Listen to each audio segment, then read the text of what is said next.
सर्वप्रथम अपने गुरु के चरणों में प्रणाम करता हूँ, साहब दीदी के चरणों में प्रणाम करता हूँ और आप तमाम गुरु भाई बहन के चरणों में मैं प्रणाम करता हूँ।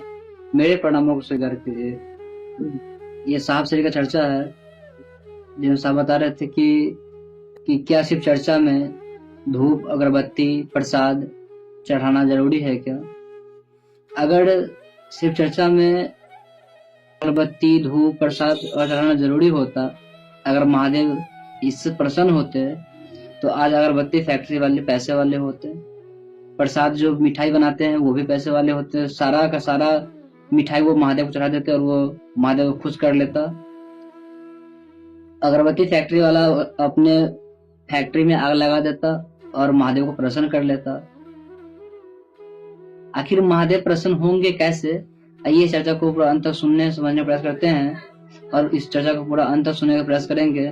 मैं पुनः आप सबको प्रणाम करता हूँ, मेरे प्रणामों को स्वीकार कीजिए। चर्चा में शिव की तस्वीर, प्रसाद, पुष्प, आरती ये सब कर सकते हैं या नहीं? हाँ, कर सकते हैं। शिव की चर्चा में आपको प्रसाद चढ़ाना हो जरूर चढ़ाइए, अगरबत्ती जलानी हो जलाइए, लेकिन जब भीड़ ज्यादा हो जाएगी ना तब इतने लोगों में प्रसाद बांटने में आपका मूड ही जाएगा फूट। कई जगह कई राज्य हैं जहाँ शिव शिष्य बहुत ज्यादा हैं, वहाँ कई जगह आरती में गुरु बहनों की साड़ी में आग लग गई और वो जल गई। नेपाल में गुरु बच्चा था, वो आरती के लिए थाली में हाथ बढ़ाया तो रुई का जो रहता है जलता हुआ टुकड़ा उसकी आंख में गिर गया, उसकी एक आंख फूट गई।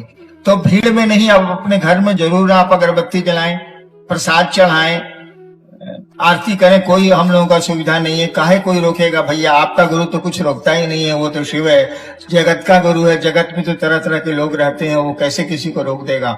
आप चढ़ाइए, लेकिन थोड़ा सा सुरक्षा का भी ध्यान रखिए। आप प्रसादी चढ़ाइए तो हम लोग रहे तब चढ़ाइए, बढ़िया बढ़िया रसगुल्ला पंतोआ। कहे कि महादेव तो खाएगा नहीं, उसको तो शरीर है नहीं बेचारे को, वो तो खा नहीं सकता है। शरीर रहेगा तब ना भोजन, शरीर रहेगा तब ना कोई सोएगा। एक बार महादेव ने मुझसे कहा था कि बेटा हमको शरीर है जो हम खाएंगे। बिल्कुल सही है, शरीर है तब ना भोजन, शरीर है तब ना कोई सोएगा, शरीर है तब ना कपड़े लत्ते, शरीर है तब ना सवारी। जगह शरीर ही नहीं है तो वो तो खाएगा नहीं। लेकिन हम लोग तो खाएंगे ना, तो हम लोग को तो चाहिए बढ़िया बढ़िया एटम बम, रसगुल्ला, चमचम। अब चढ़ेगा इलायची दाना, तो क्या खाएगा? कहेगा दूर हटा। कुछ गुरु भाई बहन कहती हैं कि हमारे ऊपर महादेव आते हैं, कहाँ तक सत्य है? एक बात बताइए, एक सवाल, ये सवाल है, हमारे ऊपर महादेव आते हैं या हमारे ऊपर भगवती आती हैं या हमारे ऊपर ब्रह्म आते हैं? इस तरह कई सवाल कई जगह हुए हैं। एक बात बताइए, कोई शरीफ आदमी आपके घर में आपसे बिना पूछे जाएगा? कोई भले आदमी, कोई जेंटलमैन, कोई शरीफ आदमी आपके घर में आपसे बिना पूछे जाएगा? दरवाजे पर खड़ा होगा, पूछेगा कि फलना बाबू हैं, कहिएगा कि हैं, तो कहेगा कि जरा हमको मिलना है, तब आप कहिएगा आइए बैठिए, तब वो बैठेगा। कोई भले आदमी तो बिना पूछे आपके घर में नहीं जाएगा। आज चोर उचक्का पूछ के जाएगा, परमिशन लेके जाएगा कि हम आपके घर में जाना चोरी करने? वो तो घुस जाएगा चुपचाप। तो शिव से बड़ा कोई भले आदमी है, भगवती से बड़ा कोई है, गणपति से बड़ा कोई है, तो आपके घर में जाएगा तो पूछ कर जाएगा? आपके देह पर महादेव आ रहे हैं, उनको बैठने का जगह नहीं है कहीं का? आए आपके देहिया पर बैठेंगे वो? भगवती आ रही है, भगवती को जगह नहीं, कण में तो विद्यमान है, आपके देहिया पर कहाँ आवेंगे? इसे बताइए तो। वो भगवती नहीं है, चोर उचक्का। वो महादेव नहीं है, लफुआ है। होशियार होइए, उसको ठीक कीजिए। महादेव समझ के उसको पूजिए नहीं, वो सारा लुच्चा। महादेव किसी के शरीर पर नहीं आता, वो भगवती किसी के शरीर पर नहीं आती, ये अच्छे लोग किसी के शरीर पर नहीं आते। कभी कोई भले आदमी किसी के शरीर पर नहीं जाता, उसको अपनी बहुत सारी जगह हैं रहने को। आपके घर में वो क्यों रहेगा? आपको वो घर देता है, आप ही के घर में वो रहेगा। एक जिज्ञासा है कि कुछ भक्त लोग मांस मछली खाते हैं, तो इसका अर्थ तो जीव हत्या है, क्या ऐसा करना उचित है? देखिए, जीव हत्या को तो कभी नहीं कहा जा सकता कि उचित है, लेकिन एक बात बताइए, आपके अंगूठे का निशान किसी दूसरे के अंगूठे के निशान से मिलता है क्या? आपकी आंखों की पुतली दूसरे किसी दुनिया में किसी की आंखों की पुतली से मिलती है क्या? विज्ञान कहता है नहीं मिलती। यानी इस दुनिया में भिन्न भिन्न प्रकृति और प्रवृत्ति के लोग हैं।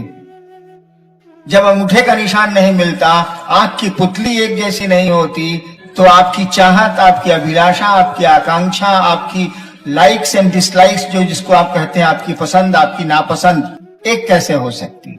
नहीं हो सकती। जैसे शिव गुरु हैं, तो शिव गुरु तो जगत के गुरु हैं ना, तो वो ईश्वर है ना, वो परमात्मा है ना। तो समुद्र के किनारे जो मछुआरे रहते हैं और मछलियों को मार के अपना जीवन यापन और अपने परिवार को पालते हैं, क्या उनका महादेव नहीं है क्या? उन्हीं का है जो हम लोगों की तरह सब्जियां खाते हैं, उन्हीं का है जो हम लोगों की तरह साग भाजी खाते हैं। वो समुद्र के टापुओं और नदियों के किनारे रहने वाले मछुआरे या वो पलने वाले लोग जंगलों में जो रहते हैं, जिनको पास सब्जियां नहीं मिलती, वो जानवरों को मार के खाते हैं, या मछली खाएं या जो भी खाएं, वो क्या उनका महादेव नहीं है? क्या उनका परमात्मा नहीं है? तो क्या उनको अपने गुरु शिव को अपना गुरु मानने का अधिकार नहीं है? तो अब हत्या सही हो या गलत हो, जीव हत्या सही हो या गलत हो, ये तो आपको बाघ से भी पूछना चाहिए, जो कि वो मांसी खाता है, घास नहीं खा सकता बेचारा, वो भी तो हत्याएं ही कर रहा है।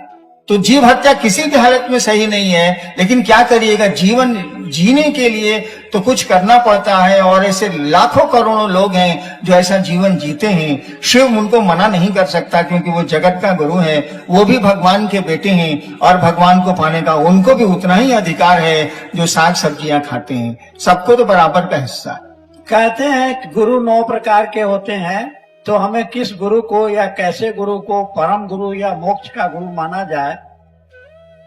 ये MB शर्मा जी हैं, मालसोपारा ईस्ट से।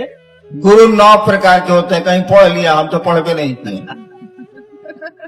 कैसे, दूसरा सवाल है, कैसे गुरु को गुरु माना जाए जो मोक्ष गुरु हो? भैया, लइकाई से हम सीखे हैं, सो हम बता देते हैं, हमको नहीं पता। हमको एक बार घोरी बोला था कि मोछ रखोगे ना तो मोक्ष मिल जाएगा, तब से हम देखे थोड़ा थोड़ा मोछ रखते। अब वो भाई साहब को हम क्या बतावें? वैसे शिव परम गुरु ही नहीं, गुरु भी हैं। आप शिव को गुरु मान लीजिए। छोड़िए कौन कौन डिजाइन का गुरु होता है, आदमी हर डिजाइन का होता है। अंधेरी वेस्ट से है, ओम को क्यों मंत्र से हटाया गया है? एक भाई ने पूछा है, ओम को मंत्र से क्यों हटाया गया? हम कहला हटा मैंने, आप कहला जोड़े हैं, सो बता दीजिए। तो ये तो सवाल हो सकता है। अरे भाई, ओम मंत्रों का श्री है। एक आदमी बॉम्बे से लिख रहा है चिट्ठी, काम करने आया है, बेचारा बाहर का है, तो अपनी पत्नी को लिखेगा, श्रीमती फूल कुमारी। श्रीमती नाम, उसके पत्नी का नाम मान लीजिए फूल कुमारी है, तो लिफाफा में लिखेगा श्रीमती फूल कुमारी, लिखेगा ना, श्री लगाया अपनी पत्नी के नाम पर। लिफाफा के भीतर जो चिट्ठिया रहेगा उसमें क्या रहेगा? मेरी फूल कुमारी। हट गया ना? प्यारी फूल कुमारी, हट गया ना? तो ये सम्मान सूचक शब्द है। श्री है, मोहम्मद है, मिस्टर है, मिसेज है, मिस है, हमारे यहाँ श्री है, आर्यावर्त में श्री है। ठीक उसी तरह से जब आदमी के नाम को इतना सम्मान दिया गया, तो देवताओं के नाम को नहीं दिया जाएगा। इसीलिए हर एक मंत्र के पहले श्री लगाए, यानी ओम लगाए, सम्मान दिया गया है।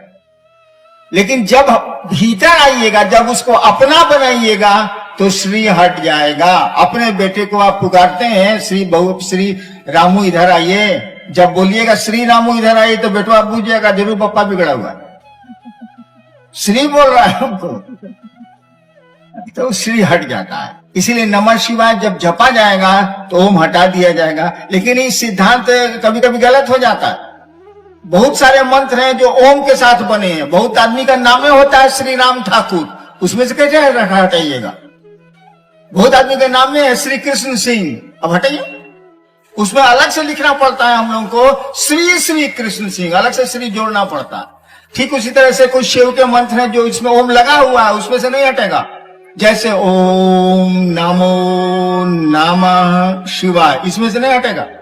ओम नमो नमः शिवाय, शिव को 2 बार प्रणाम कर दिएगा, इसमें से नहीं हटेगा।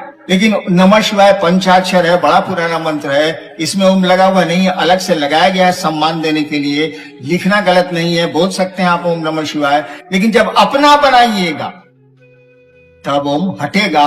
वैसे ओम नमः शिवाय भी जपिएगा तो हर्ज नहीं है, लेकिन सही मंत्र है नमः शिवाय, जो पंचाक्षर है, 5 अक्षरों का है। शंकराचार्य ने भी इसी की स्तुति की थी। एक आखिरी जिज्ञासा नहीं है, निवेदन है। ये श्री राम जी दमन से हैं गुरु भाई, साहब जी 2014 तक संपूर्ण मानव सृष्टि शिव को अपना गुरु मान ले, इसे पूरा करें और हमें न रुलाएं।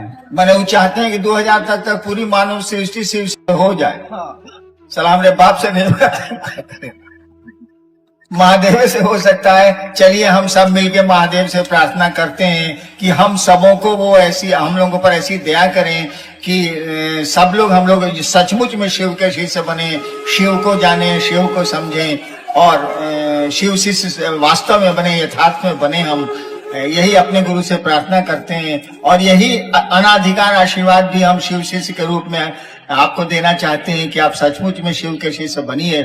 और फिर आपने कभी चाहा तो मैं कल्याण आऊं या महाराष्ट्र आऊंगा, समय मिलेगा तो जरूर आऊंगा, आप बुलाएंगे तो। तब तक के लिए मेरा प्रणाम, आप सभी लोग अपने चरणों में स्वीकार करिए। आप लोगों को मेरा प्रणाम।